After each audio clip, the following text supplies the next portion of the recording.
আসসালামু আলাইকুম। Diploma education প্ল্যাটফর্মে আপনাদের সবাইকে জানাই স্বাগত। তো আমাদের মিশন 1 to 100 ইংলিশ ক্লাসের আজকে তৃতীয় ক্লাস নিয়ে হাজির হয়েছি। তো চলুন বেশি কথা না বলে আমরা তৃতীয় ক্লাসটা শুরু করি।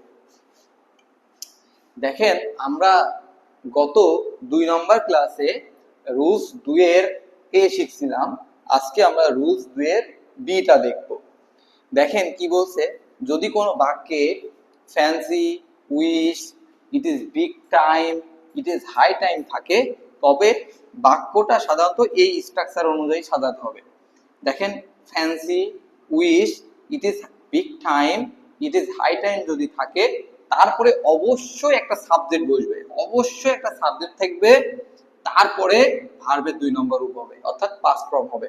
কারণ আমাদের রুলস 2 এর এই নম্বরটা আমরা বলছিলাম যে বাক্যে ভার্বটা কখন ভার্বের 2 নম্বর রূপ বা পাস্ট ফর্ম হয়, এটা তার আরেকটা রূপ কি, যদি এই কিওয়ার্ডগুলো থাকে, fancy, wish, it is big time, it is high time যদি থাকে, তবে ভার্ব টু বসানোর আগে অবশ্যই আমাদের একটা সাবজেক্ট দিতে হবে, সাবজেক্ট প্লাস ভার্ব। আসেন আমরা কিছু এক্সাম্পল দেখি। ইট ইজ টাইম, হ্যাঁ, ইট ইজ বিগ টাইম আছে এখানে দিয়ে, ইট is big time I complete the work. ঠিক আছে, দেখেন ইট ইজ বিগ টাইম, এরপরে কি বসাবো, আমরা একটা সাবজেক্ট বসাবো। দেখেন এখানে একটা সাবজেক্ট আছে, এখানে একটা কি আছে, সাবজেক্ট আছে। তারপরেই সাবজেক্ট বসানোর পরেই এখানকার যে ভার্বটা থাকবে সেটা অবশ্যই কোন ভার্ব হবে, এটা অবশ্যই ভার্বের 2 নম্বর রূপ অর্থাৎ পাস্ট ফর্ম হবে। তার মানে আমরা যদি এটার অ্যান্সার লিখি তাহলে it is big time I completed the work। দেখছেন কতটা সহজ। আচ্ছা, এটা কিন্তু আপনার কারেকশনও থাকতে পারে। আমরা আমাদের লেকচারগুলো যখন দেখব, কারেকশন অফ ইরোর্স, ধরেন এখানে আইটা দেওয়া থাকলো না, ওখানে কি বসবে, তাহলে আপনার রুলসটা আপনি কি জানেন যে it is high time, big time, fancy যদি থাকে, তখন এখানে একটা সাবজেক্ট বসবে, তারপরে একটা ভার্বের 2 নম্বর রূপ থাকবে। এই যে এই গ্রামাটিক্যাল রুলস গুলা দিয়েই কিন্তু আমাদের কারেকশন অফ ইরোর্সটা শিখতে হবে। ঠিক আছে, ওখানে এই রুলস গুলা সবকিছু মিলে তো আকারে থাকবে। তার মানে এইটা তখন প্রশ্ন হবে এবং অ্যান্সারটা হবে এখানে আয় হবে। আশা করি বুঝতে পারছেন। আসেন আমরা 2 নম্বর সলিউশন দেখি। হি গো দেয়ার লাস্ট নাইট। হি গো দেয়ার কি, লাস্ট নাইট, সে, এটা দেখেন আমাদের 1 নম্বর রুলস এর আমি একটা সমাধান দিছি এখানে। হি গো দেয়ার লাস্ট নাইট, তাহলে আমরা জানি লাস্ট নাইট, এগো, এগো, লং সিন যদি থাকে, তাহলে ভার্বটা অবশ্যই ভার্বের 2 নম্বর রূপ বা পাস্ট ফর্ম হবে। তার মানে এখানে গো বদলে কি হবে, এখানে he went there last night. এটা আমাদের 2 নম্বর ক্লাসের প্রবলেম ছিল। আরেকটা দেখি আমরা।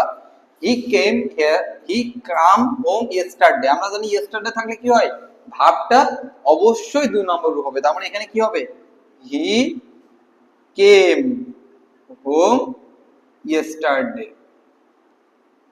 আরেকটা আছে দেখি, I pass the SSC exam at 5 years ago. অর্থাৎ আমি 5 বছর আগে এসএসসি পাস করেছি। তার মানে এটি আগের একটা ঘটনা বোঝাচ্ছে, অতীতকালের একটা ঘটনা বোঝাচ্ছে। এই যে এগো, এই যে এগো থাকলে আমরা কি জানি, ভার্বের 2 নম্বর রূপ হবে। তার মানে এখানে শুধুমাত্র পাস্টটা কি হয়ে যাবে, পাস্ট হয়ে যাবে, past. I passed the SSC exam at 5 years ago. আচ্ছা, আমরা এর আরেকটা ব্যতিক্রম দেখি।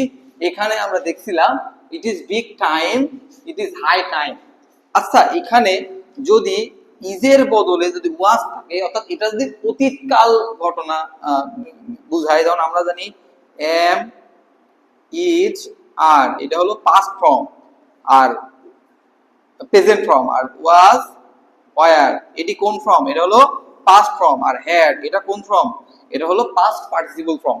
তো দেখেন, it is high time, it is big time যদি থাকে, তখন সাবজেক্ট প্লাস ভার্ব হবে, ভার্ব টু হবে। কিন্তু যদি ইট ওয়াজ হাই টাইম থাকে, অর্থাৎ ভিতরে যদি একটা ওয়াজ থাকে, এখানে ইট ওয়াজ বিগ টাইম, ইট ওয়াজ অথবা ইট ওয়াজ হাই টাইম যদি থাকে, অর্থাৎ এখানে যদি ওয়াজ থাকে তবে এরপরেই ইট ওয়াজ হাই টাইম থাকলে এরপরেই subject plus past perfect tense হবে। কি হবে? সাবজেক্ট প্লাস পাস্ট পারফেক্ট হবে। তার মানে আমরা দেখি এখানে কি আছে, it was high time I finish the work.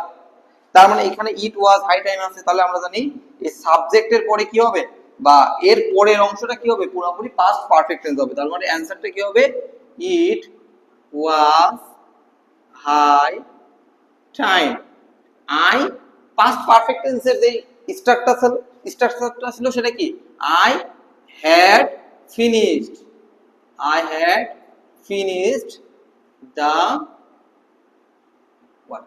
এখানে শুধুমাত্র কি হবে, হ্যাড ফিনিশড, কারণ আমরা জানি পাস্ট পারফেক্ট টেন্সের স্ট্রাকচারটা কি ছিল, subject plus had plus verb 3 plus object. ঠিক আছে, তাহলে এইভাবে আমরা এই জিনিসগুলো সলিউশন করব। তো আশা করি আপনারা এই 2 নম্বর ক্লাসের রোজ 2 এর বি নম্বর রুলসটা আপনারা বুঝছেন। তো আমরা পরবর্তী ক্লাসে আরো একটা নতুন রুলস নিয়ে আলোচনা করব, সেই পর্যন্ত আমাদের সঙ্গেই থাকুন।